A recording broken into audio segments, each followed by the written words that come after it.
और आप क्लास 10 में हैं और इस बार आप 2027 में यूपी बोर्ड का एग्ज़ाम देने वाले हैं सामाजिक विज्ञान का।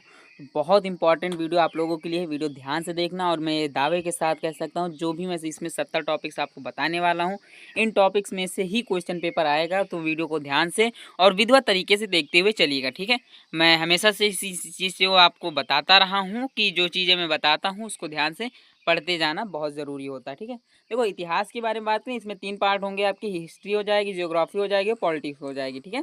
तो 20 महत्वपूर्ण टॉपिक्स मैं आपको इतिहास में बता देता हूँ। इतिहास में जो सबसे ज़्यादा दीर्घ उत्तरी या लॉन्ग क्वेश्चन पूछे जाते हैं, क्योंकि लॉन्ग क्वेश्चन और मानचित्र कार्य ज़्यादा पूछा जाता है यहाँ से। वैकल्पिक क्वेश्चन 1-2 मिल जाएंगे। तो अगर आप लॉन्ग लॉन्ग क्वेश्चन तैयार कर लेंगे तो वैकल्पिक भी वहीं से दिख जाएंगे, वरना मैं 100 का एक वैकल्पिक सेट दिखा दूंगा जिसमें से क्वेश्चन आ जाएंगे, ठीक है।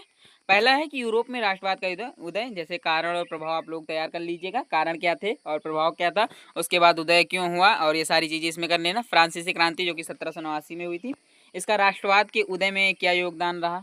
टॉपिक 3 है हमारा नेपोलियन की संहिता, जो कि 1804 में स्टार्ट हुई, और प्रशासनिक सुधार और कमियां क्या क्या थी, ये चीज़ें तैयार कर लेना, ठीक है। इटली का एकीकरण, मेजनी, कावूर और गैरिबाल्डी की क्या क्या भूमिकाएं थी, और भी बहुत से बड़े बड़े नाम हैं, उनको तैयार कर लेना। और टॉपिक नंबर 5 है हमारा जर्मनी का एकीकरण, ठीक है। जर्मनी का एकीकरण में ऑटो वन बिस्मार्क की बहुत तगड़ी नीति थी और बहुत बड़ा योगदान था, तो इनके बारे में तो जरूर तैयार कर लेना, यहाँ से क्वेश्चन 100% पूछा जाता है। टॉपिक 6 हमारा बाल्कन क्षेत्र में जो तनाव था, प्रथम विश्व युद्ध की पृष्ठभूमि क्या थी, ये सारी चीज़ें आपको। और प्रथम विश्व युद्ध में भारत का योगदान जरूर ये याद कर लेना, क्योंकि भारत के योगदान से क्वेश्चन आता है, चाहे वैकल्पिक पूछ ले या फिर 2 नंबर में पूछ ले, पूछेगा 100%, ठीक है। टॉपिक 7 है भारत में राष्ट्रवाद। प्रथम विश्व युद्ध में भारत पर आर्थिक और राजनीतिक क्या प्रभाव पड़ा था, ये सारी चीज़ें आपको तैयार करनी होंगी, ठीक है। और यहाँ पे टॉपिक हमारा हो जाएगा कि सत्याग्रह का विचार कैसा था। टॉपिक 8 में गांधी जी के 3 प्रारंभिक सत्याग्रह कौन से, चंपारण था, खेड़ा था और अहमदाबाद था, ठीक है। ये तीनों सत्याग्रह देख लीजिएगा। रॉलेट एक्ट जो कि 1919 में लागू हुआ था, काला कानून, इसके खिलाफ विरोध क्यों हुआ, और ये रॉलेट एक्ट होता क्या था, इसके बारे में थोड़ा सा तैयार कर लेना। उस समय के वहाँ के वायसराय वगैरह देख लेना, उस समय के कुछ प्रचलित नाम देख लेना, को आ सकता है क्योंकि वैकल्पिक में आ सकता है रॉलेट एक्ट के समय में भारत का गवर्नर कौन था या भारत का वायसराय कौन था, ठीक है। क्वेश्चन नंबर 10 है जलियांवाला बाग हत्याकांड, कारण, घटना और इसके परिणाम तैयार कर लेना। क्वेश्चन नंबर टॉपिक मतलब 11 है असहयोग आंदोलन, कारण तैयार कर लेना, स्वरूप, और चौरी चौरा कांड के बाद आंदोलन का वापस लिया जाना, क्यों वापस लिया गया चौरी चौरा कांड में, आखिर क्या ऐसा हुआ जिसमें गांधी जी ने असहयोग आंदोलन को वापस ली, सारी चीज़ें आप तैयार कर लीजिएगा, ठीक है। टॉपिक 12 है हमारा सविनय अवज्ञा आंदोलन, दांडी मार्च, नमक कानून तोड़ना और इसका क्या महत्व था, ये सारी चीज़ें यहाँ से तैयार कर लेना। आगे बढ़ते हैं क्वेश्चन टॉपिक नंबर 13 में। 13 में हमारे कौन से आ जाएंगे, जैसे पूना पैक्ट हो जाएगा, 1932 में हुआ था, गांधी जी और ये किसके बीच में, doctor B are Ambedkar ji के बीच में एक समझौता हुआ था। टॉपिक 14 सामूहिक अपनेपन का भाव, भारत माता की छवि, लोक कथाएं और राष्ट्रध्वज का योगदान क्या था। टॉपिक 15 है वैश्वीकरण, भूमंडलीकरण, विश्व का बनना, सिल्क रूट, रेशम मार्ग का महत्व क्या था। टॉपिक 16 है हमारा आलू का अकाल, आयरलैंड, बीमारी के कारण भोजन का संकट। टॉपिक 17 है रिंडरपेस्ट मवेशी प्लेग जो होता हुआ था अफ्रीका में, इसका क्या भयानक प्रभाव पड़ा था, वहाँ की जनसंख्या क्या प्रभाव पड़ा था, वहाँ के निजी जीवन पर क्या प्रभाव पड़ा था, भुखमरी किस प्रकार आई थी, ये सारी चीज़ें इस पर लिखनी होंगी। टॉपिक 18 है अनुबंधित श्रमिक जो गिरमिटिया मजदूर होते थे, नई दास प्रथा और प्रवासन। दास प्रथा समझते हैं, यहाँ पे मजदूरी 3 प्रकार की होती है, जो गिरमिटिया हो गए, प्रछन्न बेरोजगारी, बेरोजगारी थोड़ा बहुत पढ़ लेना, वहाँ से टॉपिक पूछा जा सकता है। टॉपिक 19 है महामंदी जो कि 1929 में हुई थी, कारण और भारत सहित पूरी दुनिया पर इसका क्या प्रभाव रहा था, ठीक है। भारत कैसे इस महामंदी से उभरा, ये सारी चीज़ें यहाँ से तैयार कर लीजिएगा, आ जाएगा। ब्रिटेन वुड्स समझौता क्या था, विश्व बैंक और आईएमएफ की स्थापना क्यों हुई, कैसे हुई, कब हुई और मुख्यालय कहाँ पर, ये चीज़ें यहाँ से तैयार कर लीजिएगा, तो आपका हो सकता है थोड़ा सा अच्छा निकल जाएगा पेपर, ठीक है। तो यहाँ पे हिस्ट्री के मैंने 20 टॉपिक्स आपको बता दिए, आप भूगोल के 18 टॉपिक्स तैयार कर लीजिए। कौन कौन से वो भी मैं बता के चलता हूँ। भूगोल से देखो चित्र पूछा जा सकता है, परिभाषाएं और मानचित्र पर बांध नदियां दर्शाने वाले प्रश्न आते हैं ज़्यादातर, ठीक है। जैसे संसाधनों का वर्गीकरण, उत्पत्ति, समय पता और स्वामित्व के आधार पर। सतत पोषण विकास में आपसे पूछा जा सकता है, इसकी परिभाषा बता दियो। या फिर रियो डे जेनेरो पृथ्वी सम्मेलन जो 1992 में हुआ था, उसके क्या उद्देश्य थे, क्या चीज़ें थी उसमें, ये चीज़ें बतानी होंगी। 23 नंबर पे हमारा एजेंडा 21 क्या था, मुख्य उद्देश्य उसके तैयार कर लीजिएगा। 24 नंबर टॉपिक है भारत में मृदा यानी कि मिट्टी के प्रकार, जलोढ़, काली, लाल, लेटराइट मिट्टी की विशेषताएं क्या है, नक्शे के लिए भी जरूरी है, ठीक है, नक्शे के लिए भी जरूरी है, ये चीज़ें दर्शा सकता है, जलोढ़ मृदा कहाँ पाई जाती है, दर्शाइए, ठीक है। टॉपिक 25 है मृदा प्रदन, कारण और संरक्षण के उपाय, पहाड़ी क्षेत्रों में सीढ़ीदार खेती क्यों होती है, सारी चीज़ें आप पढ़ लीजिएगा।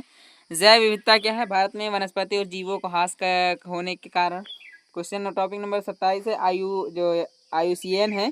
वर्गीकरण, संकटग्रस्त, सुभेद और दुर्लभ प्रजातियां क्या क्या हैं, सारी चीज़ें यहाँ से तैयार कर लीजिएगा।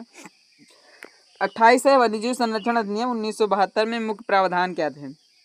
29 है बाघ परियोजना, प्रोजेक्ट टाइगर, शुरुआत और महत्व। ठीक है। 30 पे हमारा आता है कि बहुउद्देशीय नदी घाटी परियोजनाएं क्या थी, लाभ, हानि और नर्मदा बचाओ आंदोलन। 31 है हमारा प्रमुख बांध, मैपर्क, भांगड़ नागल, टिहरी, राणा प्रताप सागर, सलाल और हीराकुंड। ठीक है। 32 पे आता है हमारा जल दुर्लभता, कारण और छत वर्षा जल संग्रहण की विधियां क्या थी। 33 में हमारा कृषि के प्रकार, प्रारंभिक जीविका निर्वाह, गहन जीविका और वाणिज्य की कृषि। क्वेश्चन नंबर 34 है मुख्य फसलें, चावल, गेहूं, चाय और गन्ने के लिए आवश्यक भौगोलिक दशाएं। 35 है झूम खेती, कर्तन, दहन प्रणाली क्या है, भारत और विश्व में इसके अलग अलग नाम कैसे हैं। 36 में हमारा आ जाएगा परंपरागत और गैर परंपरागत ऊर्जा स्रोत, कोयला, पेट्रोलियम बनाम सौर पवन ऊर्जा। ठीक है।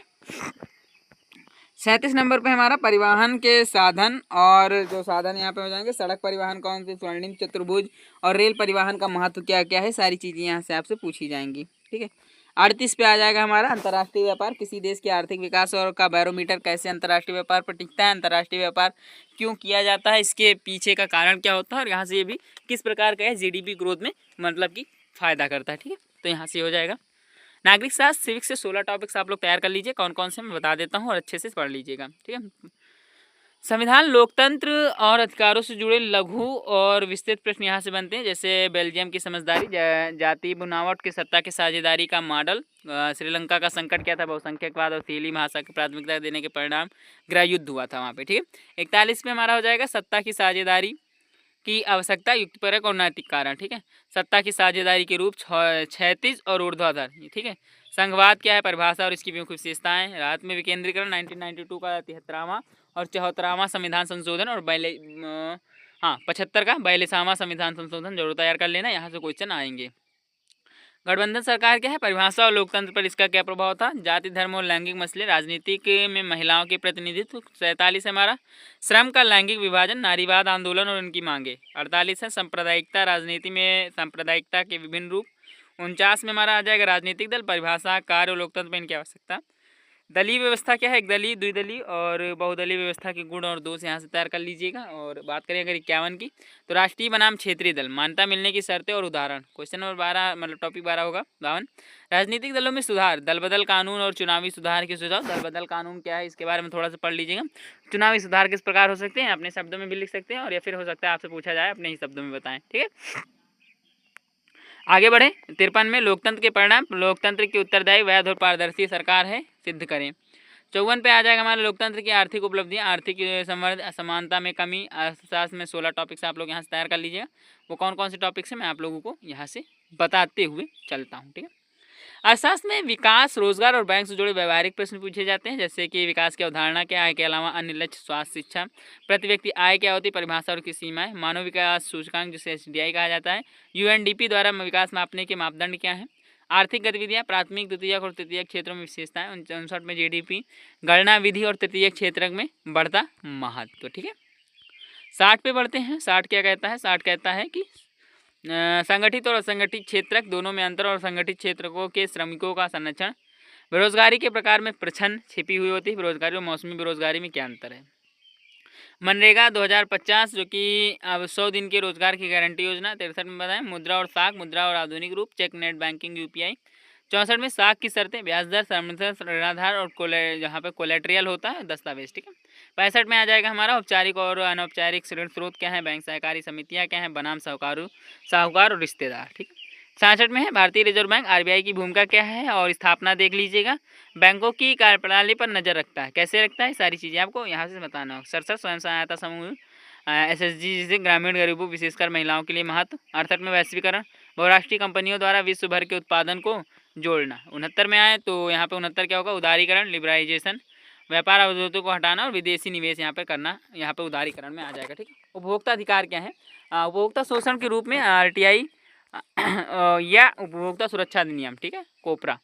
स्मार्ट टिप में अगर आप लोगों को सिंपली बताऊं तो सामाजिक विज्ञान में अच्छे नंबर लाने के लिए उत्तरों को पैराग्राफ की जगह हेडिंग्स और बुलेट पॉइंट्स में लिखने की आदत डालें। इसके अलावा इतिहास और भूगोल मानचित्र कार्य की प्रैक्टिस हफ्ते में एक बार जरूर करें। ठीक है। आशा है, उम्मीद है कि आप लोगों को ये टॉपिक्स पसंद आए होंगे।